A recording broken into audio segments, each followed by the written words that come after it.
everybody. I'm Dr. Cathryne Maciolek. I am a clinical psychologist. I was asked to come here and I was very, very happy to do so. I see a lot of patients at the center I started about 2015. It's in Baltimore, Maryland. It's called the Mandala Center, and working with a lot of chronic pain patients, a lot of patients who have a variety of autoimmune disorders, and the importance of, speaking and piggybacking off of your presentation, being an advocate for my patients is really important. So I wanted to come here and share some things with you all and hear from you all too. Giving feedback is also important for me to help others as well. So we will begin. So the way that I think of pain is it's invisible. Anything with something that we can't see with any disease, whether that be an emotional disorder or anything physical, when we can't see it, people may say it doesn't exist or it's not there. And so I think it's really important for us to advocate for ourselves when it's not something that somebody can physically see. The one example I'll give, at least personally, is I do have triplets. Going through a lot of autoimmune and Graves' disease with thyroid issues myself, had lots of fun miscarriages, which was really horrifically awful. And when I first got pregnant with triplets, my doctor wanted to put me on bed rest. And I remember going places. I had a sign to put on the car for parking in the handicap spots. And so I would put my handicap sign up, and people would look at me and say things under their breath when I would be getting in and out of the car.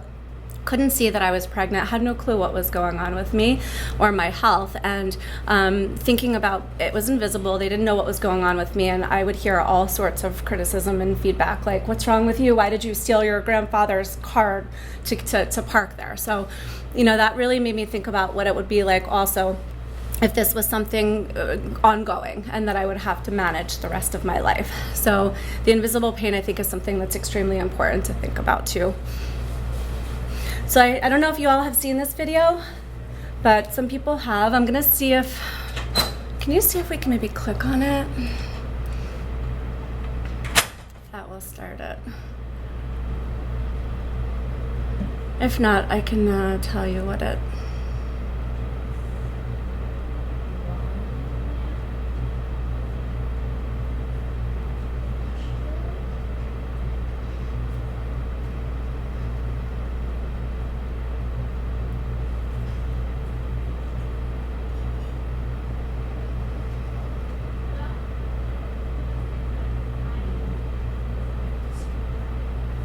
There we go, thank you.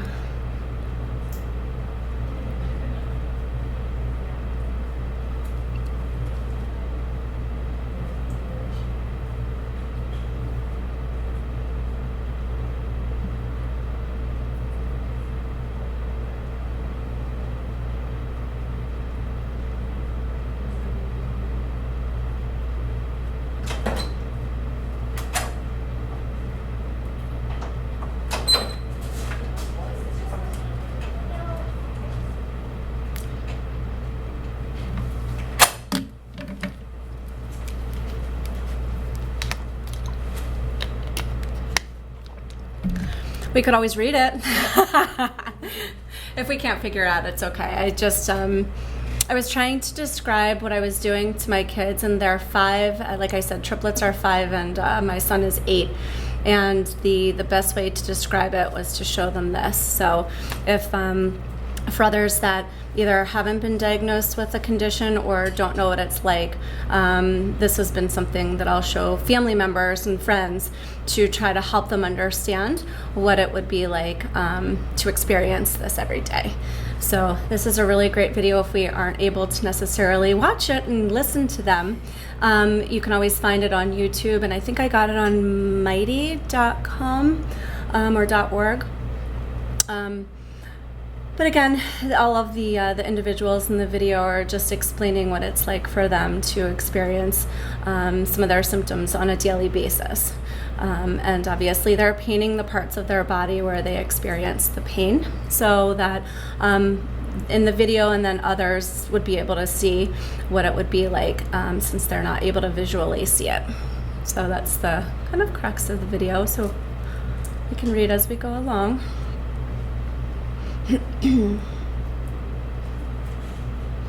So again, hearing things like it's in your head, misdiagnosing, it can be a variety of other conditions because it can sometimes be so difficult to treat. And I've heard a lot of my clients say that, they were diagnosed with a plethora of other diagnoses before they actually got the real diagnoses. And hearing doctors saying that it's just in their head, it's anxiety, I think that individual, she spoke of that. And really needing to be an advocate for yourself. And if we can't do it, having a family member or a friend be able to go with us to be able to speak up for us is extremely important. And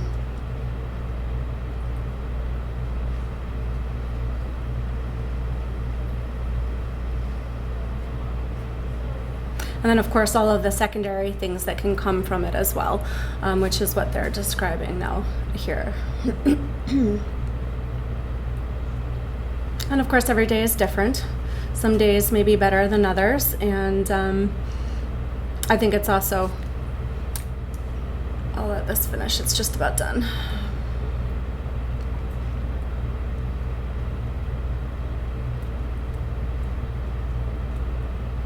Yeah, mighty.com. So if you all ever needed to show this, that's where you'd be able to find it.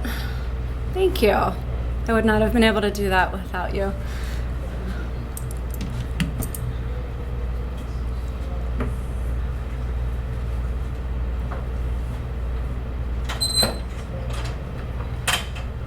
Okay. So obviously, as we talked about, and you all would know, diagnosis and treatment. Diagnosis is extremely hard because it takes a lot of different doctors working together. Hearing that it's in your head, the collaborative approach between specialists is extremely important. I recently have a client who was having a lot of GI issues and a lot of migraines and a lot of anxiety and didn't know what was going on with her. So I had referred her to her primary doctor, who had no idea what was going on, who then referred her to the cardiologist, who had no clue what was going on. And the cycle kept continuing like that. And I've been working with her for about a year, and she's finally then been diagnosed correctly. But it started with really bad constipation, just very broad symptoms. And because she has a psychologist working with her and a mental health of anxiety before anything else, they would always say, oh, it's just your anxiety. You have GI issues because of anxiety. And they would always put it on something else. And so she's in a place where knowing now what's going on with her diagnosis has given her some form of relief of understanding what the treatment needs to be and needs to look like. And so I can see family and friends that I would bring into session to try to help and be an advocate for her, basically continued to say what the doctors were saying, at least initially, that she was making it up, that she's just really stressed, she just needs to relax, etc. And so now, after a year of going through all of the specialists, she's finally gotten to a place where she at least knows what she's managing. So it's been a relief for her in that way, because you're no longer in the gray zone, you have an answer. My role, or roles of other therapists, obviously we can support with lifestyle changes, adjusting to new roles in life. For instance, that one client I was speaking of is no longer able to work. So what does that mean now for her if she is no longer employed? What does her life look like? How does she fill her time? Communicating with friends and family. I do a lot of family therapy sessions just to educate families on what the condition is, what they have going on, how they can be supportive. Many times clients will say that this is what they need from their partners, and their partners have a really hard time understanding it. And family therapy or couples therapy can sometimes really help them and support them in understanding that this isn't something their family member is just making up or making excuses for, that they really can't perhaps do the dishes like that they're asked of at home or other family obligations. Case management, gosh, I can't even tell you all how many times I have to sit in my clients in the sessions and call other doctors, because they've said that they've tried to get through to somebody and they've gotten weeks without phone calls back. And I always tell them it's unfortunate that if it's coming from, say, like a doctor's office to a doctor's office, that it goes through quicker and they'll return the call back faster. But unfortunately, what I've noticed is when we do that together, they get right through and we get the issue resolved. So I do a lot of case management because I see how much of a struggle it is. Waiting on the phone, all the on holds, we'll call you back, they don't call back. Remembering who we've called, all of those things can be so frustrating and infuriating. So anything that I can do to support we do that in our sessions. And of course, coping with any physical and psychological comorbidity that can come along, like the anxiety, depression. Unfortunately, there's been some clients who have committed suicide. That's been really challenging and difficult. Bringing in families, trying to educate and talk with them about that too. Loss of identity, and then coping with physical pain. Have you all heard of the spoon theory? I'm sure you have. So I just put it up there because, again, this was a way that I was trying to describe how the energy is limited and what we would need to do to support others going through any kind of chronic illness or any sort of chronic pain. And so you know all what it is, but I put this up here anyway, just limited energy, how to spend our energy with the amount of pain or fatigue that we have. Have you all explained this to family members or relatives, and did this help at all with them to understand? Sort of, or? I know a little bit about this. Okay. And my daughter suffers from all these conditions. And I think I did as a child up until about a couple years ago. So yeah, it's sort of like taking it day by day. Okay. Yeah. Just prioritizing what's important. Yeah. What's not important. Yeah, absolutely. And time management, I think, is a big thing. Yeah. So, I just learned about it yesterday. Oh, really? Well, good. Yes, take a picture of it. No, go ahead. I definitely used it in college a lot. Good. For peers and stuff. Yeah. So for peers, it's definitely helpful. Okay, good. It's helped me understand my goddaughter. Okay. Who has, I'm not sure what she has, but it's something like transverse myelitis leading to multiple sclerosis. Yeah. But she has that pain and she can overdo it. Right. So she has to really, I guess, pick and choose what she's able to do. She has to have a nap, in the middle of the day and stuff like that. And it's when you don't have those. Yeah. I don't experience that at all. Right. And so yesterday I announced the winner of the Spoon Award. Right. Yep. And I was like, what is this Spoon Award? Yeah. Yeah. Absolutely. And I totally get it now. But it helps to understand it. That's why I like it. Yeah, I like it because it's concrete too, and it's something that you can see. And if you describe to somebody, I don't have the ability to get through the day if I do the following things. If you have something like, I literally have this much energy, here's what I can spend. If I do this, I won't have anything left for the things that I absolutely have to do. Right. I.e., if we have children, taking care of children, or if we have to go to the doctors, how am I going to get there? So I think this is really good because it's very concrete, and it also helps. At least what I found is if somebody have like a calendar or a schedule to really plan out their day with what they can do with the amount of energy that they have, and thinking about it from that perspective, and making sure that, yes, if you need a nap, when can I fit that in? How long is that going to be? And all the other things that we have to get done. So I think the concreteness of this is why I really had liked this. And I think it's also, if we're describing it to little ones or children or other family members, it's easier for them to understand. And when I showed this to my 8-year-old, he was like, oh, okay, I get it now, Mommy, because I was practicing my presentation in front of him. So he was like, oh, that makes sense. He had described it as like if he has to go and he does jujitsu, and if he has to do jujitsu and he goes on an empty stomach, he's not going to have enough energy. So he was thinking about it in like quantities of like how much food he needs to eat, and concretely like that. So I'm like, well, if my 8-year-old gets it, that's great.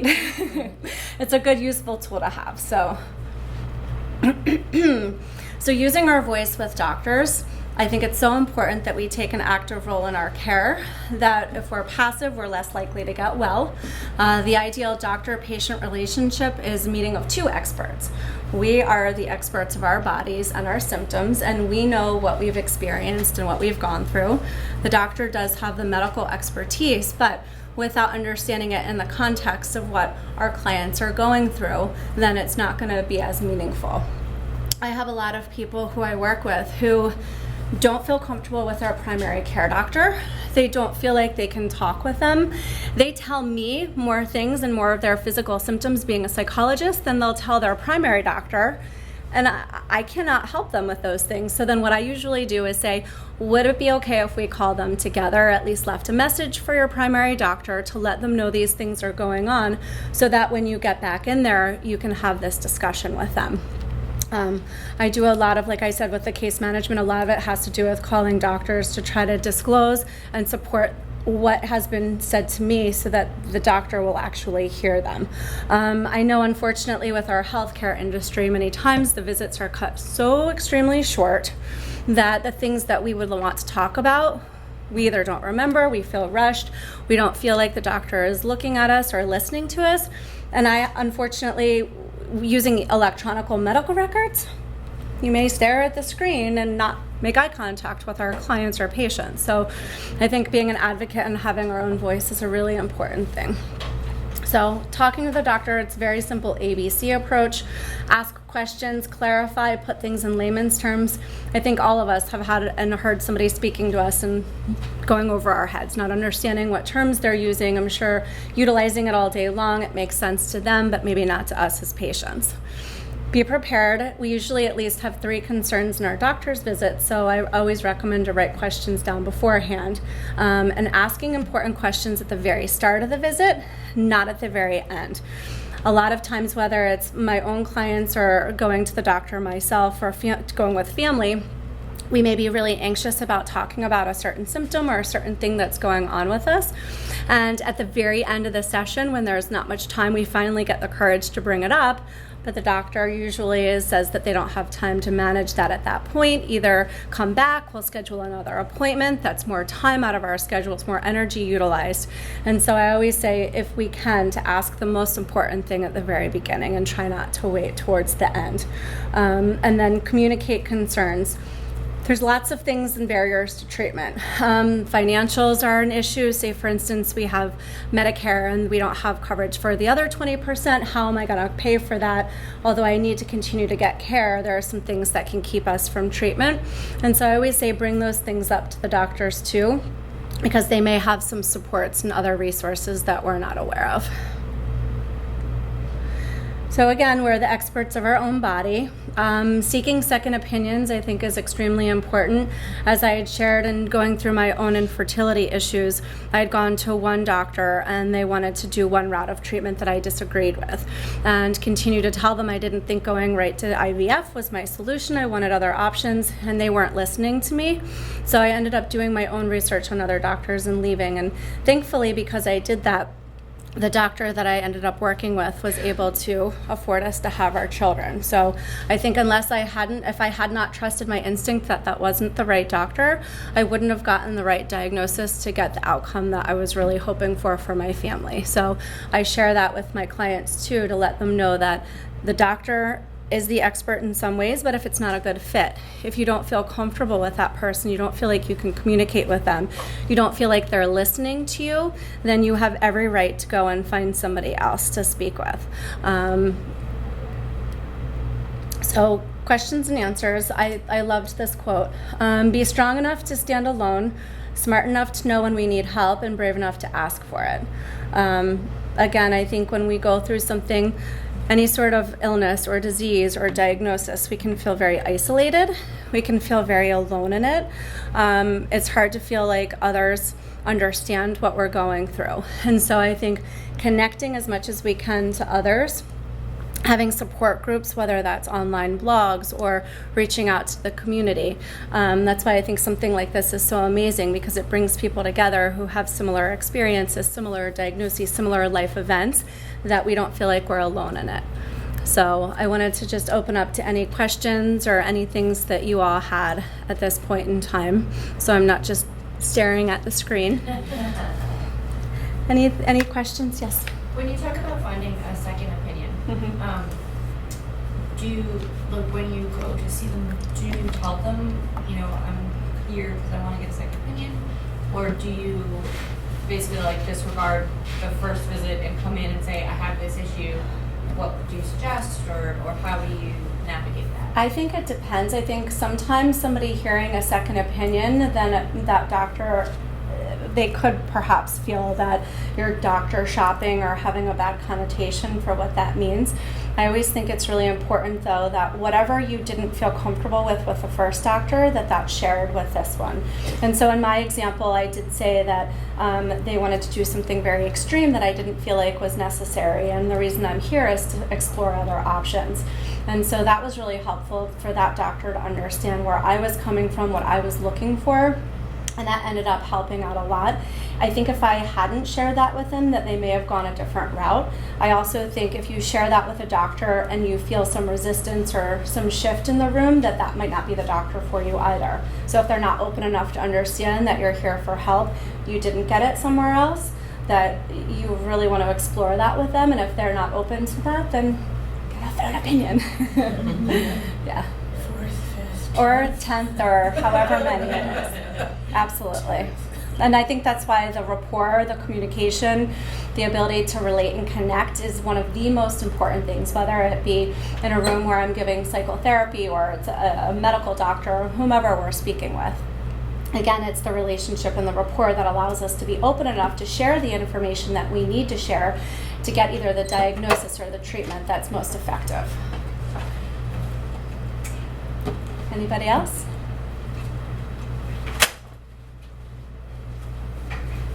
How about if you do encounter like the stereotype of doctor shopping? Especially like I found that now that electronic medical records are talking to each other more than they used to be, that like I can go and they'll see how many EGs I saw for them. Yeah. So I think it's important to be open and to be honest and be able to describe what didn't work, again, at the previous doctors, why you're here. And I'm imagining that most of us, and I've had clients that would come to me and I would be maybe their like third or fourth therapist. And so I asked them what they didn't get from the previous doctor, what were they looking for, and really wanting to explore that. So in the very beginning, rather than it being something that they're reading through like, oh, you've been through a lot of doctors, I'm upfront and open and honest about it from the beginning for myself personally.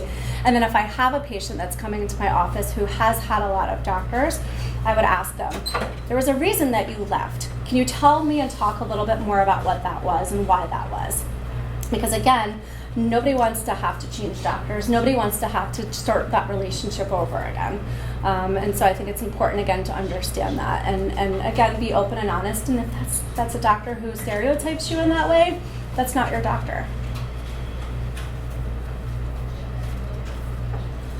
And then I guess also one more follow-up question to that is, do you have any suggestions for advocating or continuing to work with a doctor who maybe doesn't fit that, but is your only option either because of geography or insurance or whatever other reason?